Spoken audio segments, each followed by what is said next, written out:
ग्रामे नगरे समस्तराष्ट्रे रचयेम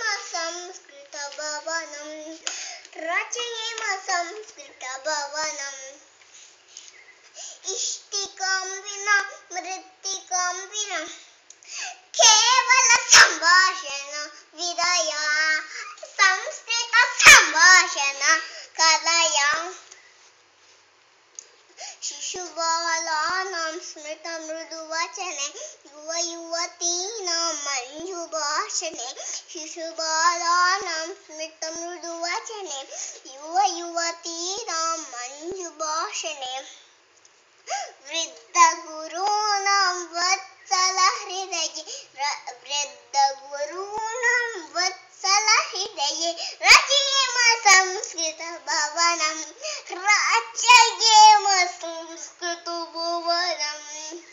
अरुणोदयतः सुप्रभातं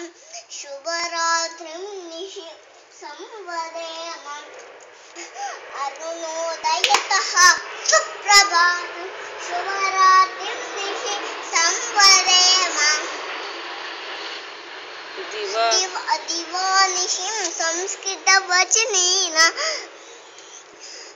रचयेम संस्कृतभवनम्